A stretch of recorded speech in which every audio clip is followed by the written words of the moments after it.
Sahabat Bebas, selamat datang di Biperpusa Channel. Kali ini kita ketemu lagi bersama saya Kak Anggi. Dan hari ini kita akan membahas tentang soal-soal SBMPTN 2018. So, check this out. Oke, kali ini kita bahas untuk soal yang pertama. Di sini ada soal tentang senyawa karbon. Dan kita lihat di sini untuk senyawa karbonnya memiliki gugus fungsi OH. Berarti dia termasuk senyawa alkohol, di mana di setiap ujung ini, tiap sudut terdapat atom C. Nah, di sini berarti ada atom C, C pertama, C kedua, dan C yang ketiga. Dan OH ini diikat oleh C yang nomor 2, sehingga alkoholnya termasuk alkohol sekunder. Kemudian untuk soalnya ditanyakan produk oksidasi dari senyawa tersebut, yang mana ada pilihan jawaban A, B, C, D, E. Nah, kita analisis tadi, di sini termasuk golongan alkohol sekunder, di mana alkohol sekunder jika dioksidasi akan menghasilkan senyawa yaitu keton. Untuk alkohol primer itu menghasilkan aldehid. Nah, untuk alkohol sekunder tadi menghasilkan keton, kita cari gugus fungsi keton. Gugus fungsi keton adalah CO. Nah, kita cari yang ada gugus fungsi keton yaitu yang C, jawaban C. Karena untuk jawaban A ini gugus fungsinya adalah COOH. Di sini termasuk asam karboksilat. Kemudian untuk pilihan jawaban B ini ada gugus fungsi COO. Dia adalah golongan ester. Kemudian tadi yang C yaitu jawabannya ada gugus fungsi CO yaitu keton. Untuk pilihan jawaban D sama dengan yang A, ada gugus fungsi COOH. COOH yaitu asam karboksilat. Kemudian yang E ada gugus fungsi O yaitu golongan eter. Bisa kita simpulkan bahwa jawabannya adalah yang C. Baik, di sini kita punya soal yang nomor 2, di mana di dalam soal diketahui terdapat senyawa yang dihasilkan atau yang dibentuk oleh 1 atom P dengan nomor atom 15 dan 3 atom Br dengan nomor atom 35, di mana struktur Lewisnya sudah digambarkan dalam soal. Berikut struktur Lewisnya, P berikatan dengan 3 atom Br. Kemudian ditanyakan dalam soalnya bentuk dan kepolaran dari molekul yang dihasilkan ini. Nah, di sini kita bisa lihat dari struktur Lewis yang sudah ada bahwa atom pusat di sini adalah atom yang jumlahnya paling sedikit dan berada di tengah, yaitu untuk atom P. Jadi di sini atom pusatnya P. Nah, saat kita cek untuk atom pusat P, dia memiliki pasangan elektron bebas sejumlah sepasang atau 2 buah atom. Di mana setiap molekul yang punya pasangan elektron bebas pada atom pusatnya, dia akan memiliki sifat polar. Jadi kita cek untuk pilihan jawaban, kita pilih yang sifatnya polar. Untuk non polar berarti sudah otomatis pilihan jawabannya salah ya. Ini yang A dan C itu non polar, berarti sudah salah. Kemudian untuk bentuk molekul, nah kita lihat dari sini ada 3 atom Br, kita hubungkan garisnya. Ini, nah dia akan membentuk sebuah segitiga. Nah, kemudian di atas sini ada pasangan elektron bebas yang akan menempati ruang yang terluas atau terbesar. Nah, kemudian kita hubungkan masing-masing ke sini sehingga akan membentuk piramida. Jadi alasnya itu berbentuk segitiga atau segitiga piramida. Jadi jawabannya yang benar adalah yang D. Bentuknya piramida segitiga dan sifatnya polar. Oke, untuk soal berikutnya, soal nomor 3, di sini tentang teori asam basa.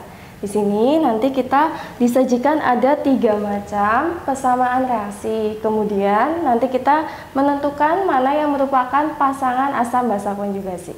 Nah, untuk persamaan reaksi yang pertama, mari kita cek satu persatu.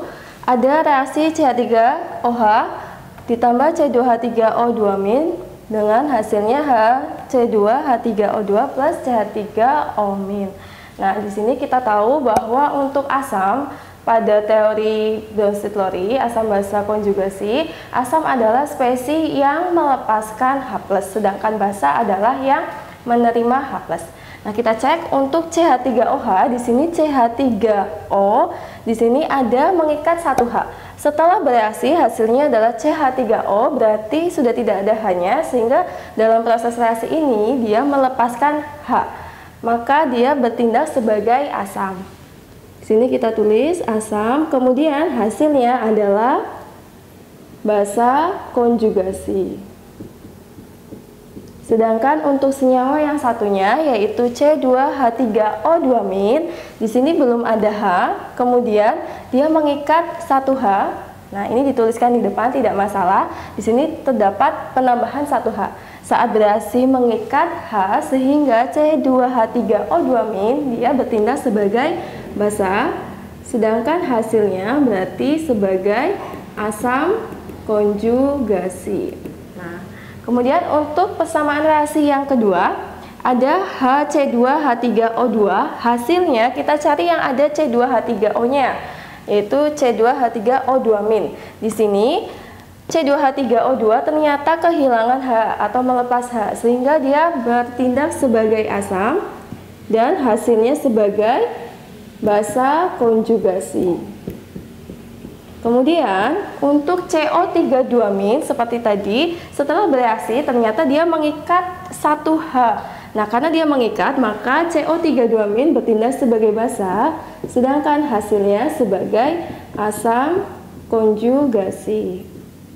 Kemudian untuk yang reaksi ketiga, ada C6H5NH3+, kemudian kita cari hasilnya C6H5NH2. Di sini hanya 3. Kemudian setelah bereaksi hanya menjadi 2. Berarti kan dalam prosesnya dia melepas H+, sehingga dia bersifat asam C6H5-nya. Kemudian hasilnya adalah basa konjugasi. Kemudian untuk spesies yang berikutnya ada OH-. Setelah bereaksi ternyata dia hanya menjadi 2, yang awalnya 1 jadi 2, sehingga dia bertindak sebagai basa karena mengikat H+. Dan hasilnya sebagai asam konjugasi. Kemudian dari beberapa reaksi berikut ditanyakan mana yang bukan. Jadi yang bukan spesies asam basa konjugasi. Jadi yang bukan pasangan asam basa konjugasi. Nah, kita cek satu persatu. Tadi ada H2 yang A, CH3OH dan CH3O-. Di sini apakah dia berpasangan CH3OH dengan CH3O-? Oh ya, ini berpasangan, berarti yang A betul. Kemudian kita cek yang B, H2C2H3O. H2C2H3O pasangannya adalah yang C2H3O2-. Di sini ternyata dia dipasangkan dengan HCO3-, berarti tidak cocok ya. Jadi yang B itu bukan pasangan asam basa konjugasi, dan soalnya menanyakannya yang bukan, berarti jawabannya adalah yang B. Kemudian untuk yang C kita bahas berikutnya, C6H5NH2, C6H5NH2 dengan C6H5NH3. Nah, ini berpasangan ya, sesuai dengan persamaan reaksi, berarti yang C betul. Kemudian yang D ada C2H3O2, kita cari C2H3O2 ini, dan C2H3O3. Nah, ini berpasangan.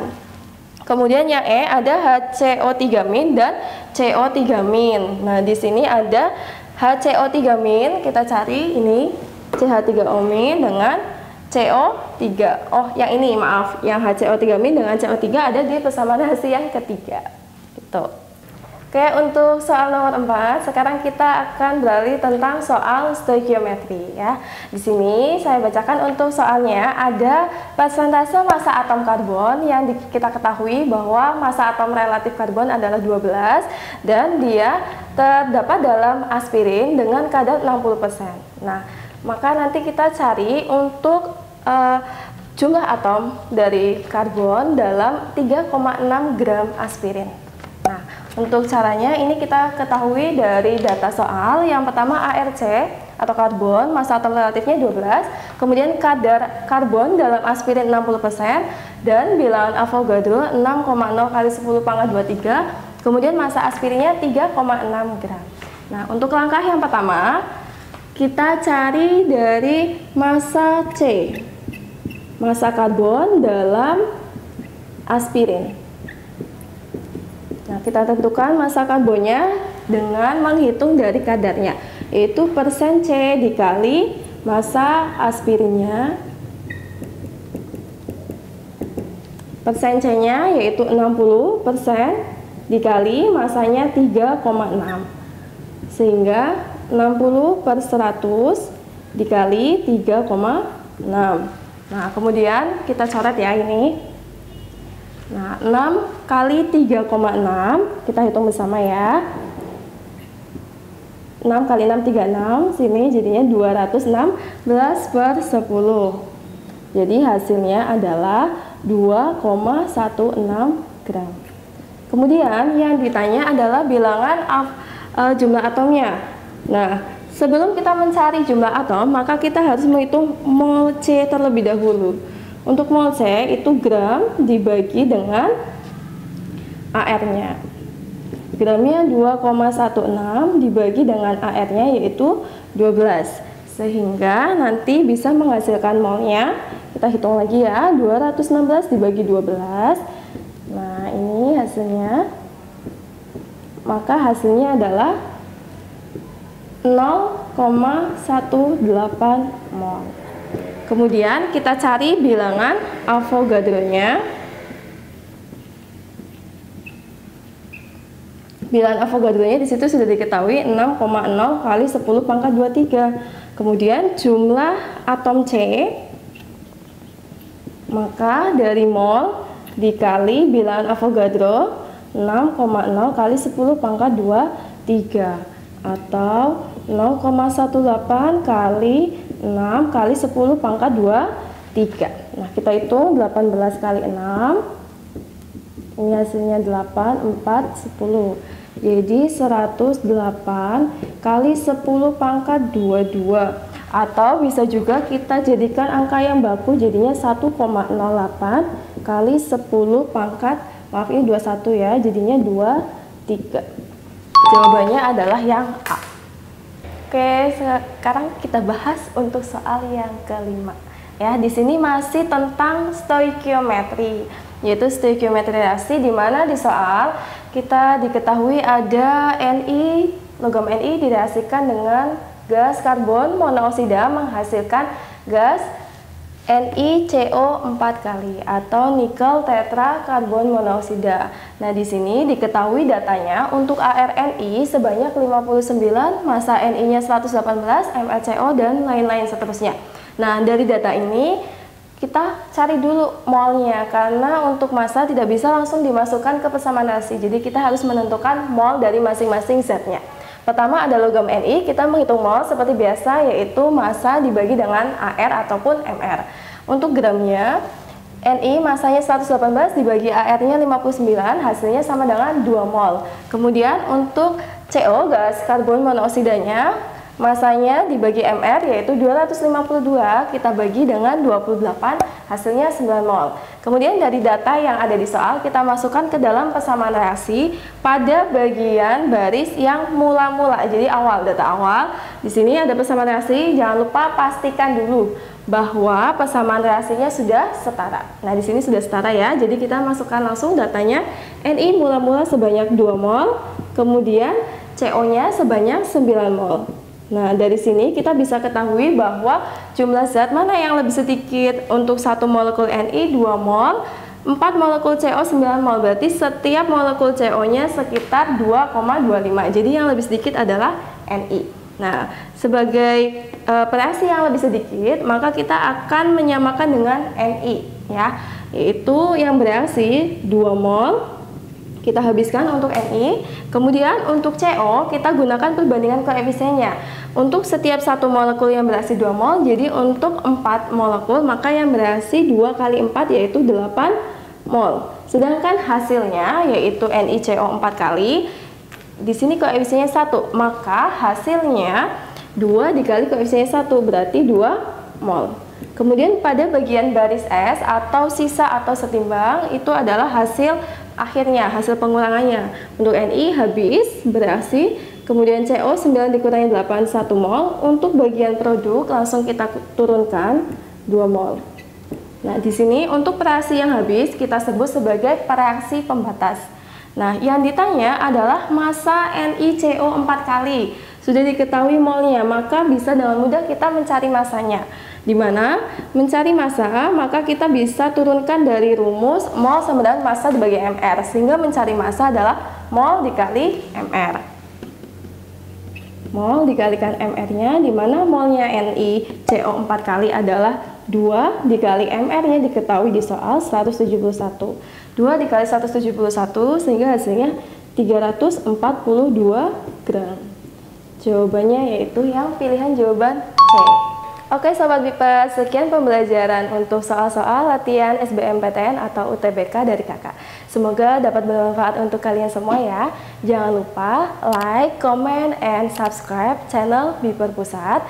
Dan jangan lupa aktifkan untuk tombol loncengnya supaya kalian update terus video-video terbaru dari kami. See you next time. Bye.